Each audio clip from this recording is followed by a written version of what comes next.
Hello hockey fans and welcome back to another video. It's mid-August now and we've kind of reached that limbo in the hockey calendar where the events of last season have already come and gone and been gone for quite some time now, and we still have roughly 6 weeks left to go until next season finally begins. Now to be fair, there are still some events that are taking place at the time of this recording. I mean, the 2022 World Junior Championships is taking place, but let's be honest ladies and gentlemen, how many of you just realised that the World Junior Championships is currently taking place now that I just said it right now? Most of you? I mean, given the fact that there's been like 1,100 fans per day at an arena that holds up to 10,000 different people, and given the fact that hockey social media has barely talked about this event in comparison to other years' tournaments, you're not the only ones that have forgotten, okay? I mean, it's hockey in August. Nobody really cares about this sport when the sun's out, you know? Take a look at my channel analytics for the last month. It's abundantly clear, okay? Now, given that we don't really have a huge amount to talk about over the last few weeks, I figured that I'd open the floor up to you guys and allow you to ask me some questions or suggest some topics that I can discuss in this video. Am I running out of content? Yeah, probably. Do I need something to talk about for this week's Sunday upload? Yeah, absolutely. Are you gonna sit here and enjoy this video? Well, I bloody hope so. Anyway, let's get into it, shall we? So first up, we have a tweet from Bjorkswag, wonderful name, who says, I've been replaying older NHL games and I've noticed I enjoy playing them more than NHL 22.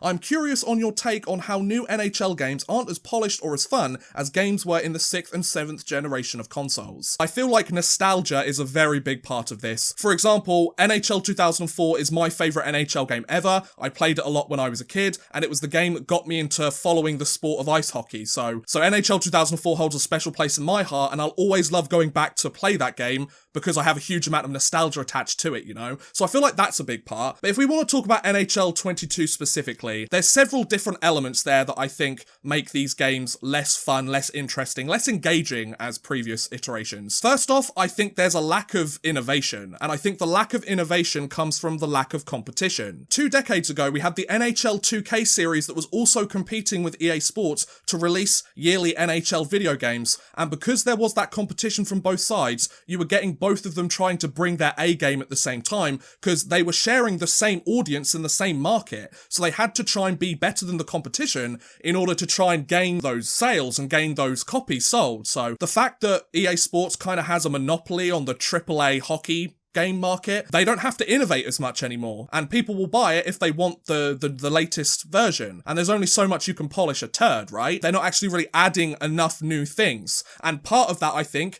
is the fact that they only have 1 year or less than a year to try and get a new iteration of the game out. Most AAA games nowadays take years, take half a decade, a whole decade, just to get it finished and ready to a point where it can be released, and the NHL games are doing this every single year. They know they can sell copies every single year for 60, 80 bucks, they can keep selling them at that price and people will keep buying them. I don't blame people for wanting to buy the latest edition of every single game either. It's just, if they keep getting bought like this, EA Sports and the NHL team know that they can keep doing exactly what they're doing right now because it's still making them money, you know? But also we can talk about the specifics in the game. The pay-to-win model of Hockey Ultimate Team drags it down a lot. I don't want to pay real-world money. I've already paid 60, 80 bucks for your game, especially on the latest generation of consoles. I don't want to spend another tens, hundreds of dollars just to be able to get decent players in the game, and I don't want to have to be such a really difficult grind in order to get decent players in the game. And also on the flip side, there's not really enough going into the other game modes like franchise mode in order to make it interesting enough for players to keep coming back year after year. They do implement new stuff every single year to kind of make the experience either more complete or more interesting, but it's not enough. And the gameplay itself, I find the gameplay so boring nowadays. Maybe it's just me. EA have been so focused on making a experience that's so realistic to the modern game product that I feel like they've made it too realistic to the point that they've forgotten it's a video game and games are supposed to be fun. It has its moments, like every single other NHL game does. There are some fun elements to it. On stream, it's quite fun to play with you guys, but ultimately it's just one of those experiences that it's so forgettable now. Am I going to be excited for NHL 23? I don't really care. Several years now I haven't bought the game at launch, which just goes to show you how disconnected I feel from this. I'll get it when it's on discount, play it for 2 weeks, and then forget about it until next year. EA Sports need to be pushed by another competitor to give it their A game, because at the moment they're raking in tens of thousands, hundreds of thousands, if not millions of dollars just getting by, just floating above the water, which simply isn't good enough from a video game marketing perspective, you know? But yeah, NHL 22, you're not good enough. Sort it out, guys. Next up, we have Matthew, who asks me for my thoughts on the new captain of the New York Rangers, that being Jacob Trouba, of course, and why the organisation would pass over other prime candidates for the job. Now, I've got to be honest, when I discovered that Jacob Trouba was the new captain of the Rangers, I was very confused, I think is the best way to put it. I even tweeted about this at the time. I said, of all the candidates available, you picked Jacob Trouba. You've got Chris Kreider, who's very clearly a leader in the locker room. He's been with the organisation when they were a contender back in 2014, 2015. He remained with the team throughout the rebuild. He found his rhythm this year, helped the team get back to the conference finals again. He's been through it all with this organisation. You got Mika Zibanejad, who's obviously been a star centre, the first line guy for the Rangers for a few years now. You got Adam Fox, who's won a Norris Trophy a few years ago. There's several other prime candidates available for this role, and they chose Jacob Trouba. However, when you hear what some of the people that are close to the Rangers organisation have said, it sounds like Trouba's been the guy for quite a while now, for several seasons in fact. By the sounds of it, all the players in the locker room want Trouba to be captain. They see him as the captain. They see him as a leader in the locker room. Say what you want about Trouba's contract and say what you want about his effectiveness on the ice. He had a rebound season last year, I think. He's still not quite earning the amount of money that he's paid every single year. It kind of sounds like he wanted to be the captain, the organisation wanted him to be the captain, and the rest of his teammates wanted him to be the captain as well. Basically, it sounds like he was the captain without the C last season. If everybody within the organisation feels like that, and they know that he's the right person to lead the team moving forwards, then give it to him. I feel like this is going to be an interesting choice. I'm excited to see how Jacob Trouba does as the captain of the team. Whether he works out or not, of course, remains to be seen, but I'm hoping for the best here. I would really like to see Trouba work out and get the job done for the team and be the first player to lift that Stanley Cup within a year or two. So, Jacob Trouba, congratulations. I was a bit hesitant at first, but I'm more than willing for you to prove me wrong and show that you were the right decision. So, choo-choo Trouba. We now have a comment from my community post on the subject from Vitherson B, who asks for the rules that I would change in hockey at this moment in time, whether it be game rules or standings. I think going with 3 points for a regulation win could be a really interesting concept to try within the NHL. A lot of European hockey leagues use this concept, and it really does spread the distance between the best teams and the bottom teams much more severely than a 2-win system. Obviously, the NHL loves having parity. We want the best teams within the league to be the best teams in the league and have that clear advantage over the worst teams in the league. Once the playoffs begin, it makes no difference because it's a completely different season anyway, so why not have a much larger gap between the top teams and the bottom teams? I think it could be a fun concept. Maybe it would work, maybe it wouldn't, but it's certainly something worth trying. I also think the trapezoid, get rid of it, NHL. Gary Bettman, get rid of that bloody trapezoid. I want to see Igor Shesterkin just fire bombs from behind the net. You want to add more scoring, you want to add more offense to the game, get rid of the trapezoid, let the goaltenders that can move the puck move that puck, and let's punish the goaltenders that don't know how to move the puck. We always say that forwards need to be able to be competent defensively. Well, goaltenders should be able to move the puck effectively then as well. Use them as a sixth player on the ice instead of just keeping them in the cage and all they can do is go behind the net and just stop the puck and let a defenseman come and pick it up. Let them be active in the play as well. And if they make a mistake, the goalie isn't in position, more scoring, more offense, more points, everyone's a winner, right? Even the goalies, because they get to be more active in the game. But I think the one rule that I would change if I became commissioner of the NHL and my first act as NHL commissioner would be to remove the Sean Avery rule. Now, for those of you who don't know, there was a game between the New York Rangers and the New Jersey Devils where the Rangers were on a 5-on-3 power play, I believe, and Sean Avery, he got in front of Martin Brodeur and started waving his stick in Brodeur's face to block his vision of where the puck was and distract him so the Rangers could hopefully score a goal. Now, after that game ended, Sean Avery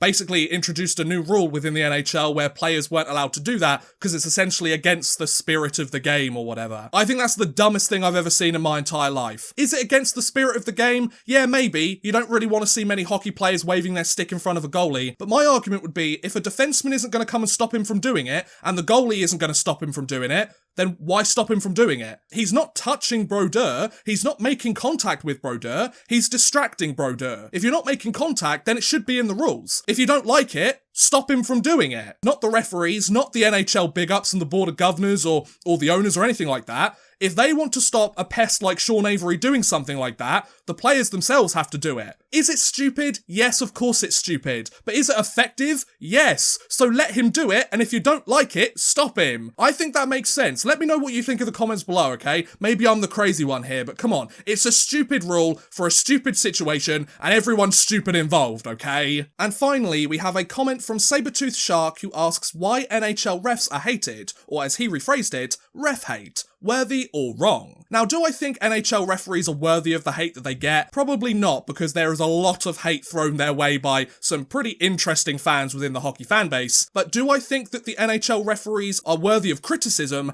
Absolutely, ladies and gentlemen. I think ever since the Tim Peel situation a couple of years ago, where he was on the hot mic and he revealed that basically referees like to even up the amount of penalties between teams, ever since that happened, I feel like hockey fans have been a lot more critical of how games have been officiated within the NHL, and I think rightfully so. Now, I'm very much under the impression that if a play is committed that's illegal and is worthy of a penalty within the rulebook, the referees need to call that every single time. Oh, but Odd Man Rush, that would slow down the game a bunch. Change the rules then. If you don't want every single illegal act being penalised because it's an illegal act that shouldn't happen, then open up the rules more and let the players do more and let them get away with more. You can't have your cake and eat it too. You can't really scrutinise every single action they make on the ice in the heat of the moment with the adrenaline running and then complain when they keep committing these acts and the rulebook says they're not allowed to do that and have to be penalised. If it ends up with 5 different players in each penalty box, so be it. Yes, it's going to be really boring hockey to watch and the games are going to take forever to complete, so change the rulebook then. Allow players to get away with more. You have to find this healthy balance between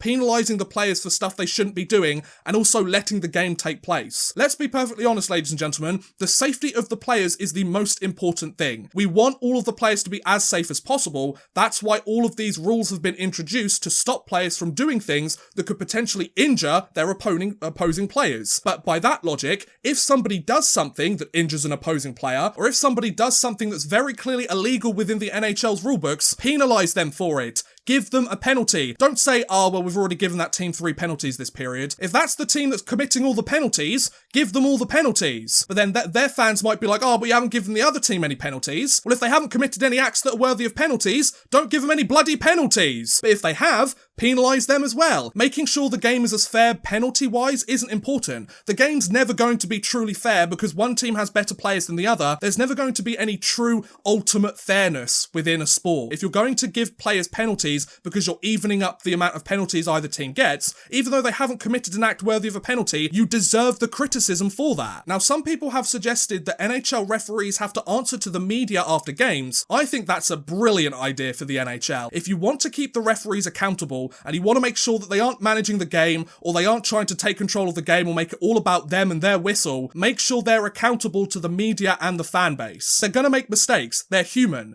But if they keep making mistakes again and again and again and again, and it's very clear that they're making these mistakes, either they should not be officiating games anymore, or the media should be able to ask them, why do you keep making these very blatant mistakes and you seem to be the only one that's doing that? The last few years have shown that the hockey world needs to make sure people are accountable for their actions. Referees are no different. It's a different circumstance, a much less serious circumstance to some of the other situations, but referees need to be held accountable, and at the moment with their whole game officiating and game management, clock management stuff, they're not being held accountable the way they should be. So NHL, get on it. Your referees, they're worthy of criticism but not hate, so figure it out, okay? And on that note, I'm going to end today's video. That was a rather unique upload on the channel where I sat here and rambled about several different topics within the hockey world for 10 to 15 minutes or so. What do you guys think about the topics we discussed or the opinions I expressed? Do you agree with everything that I said? Do you disagree with everything that I said? Or do you agree with some things and disagree with others? It would be really boring if we agreed on absolutely every single thing, so do let me know your thoughts whether you agree or disagree in the comments below. And also, what did you think about this style of video where you give me a question or a topic and I just kind of sit here and provide my thoughts and opinions on it unscripted for a couple of minutes or so? Did you enjoy it? Is it something you'd be interested in seeing more, especially once the season gets started again? Or did you absolutely hate it and you want to see more scripted content talking about history and certain stories and everything like that? Let me know in the comments below. I would love to hear what you guys think. But thank you very much for watching, guys. I hope you have enjoyed. Please feel free to like, subscribe, share, or watch some of my other videos. Thank you very much for watching, and goodbye! A big thank you to Bexy93, Burned Retinas, Clayton Hallam, Drew Fawcett, Houston NG, Raquel, and Worthless Pieces for helping support this video via Patreon. If you too want to help support the channel a little bit further and get a shout out at the end of every future video, make sure you head over to patreon.com/oddmanrush and become a patron today.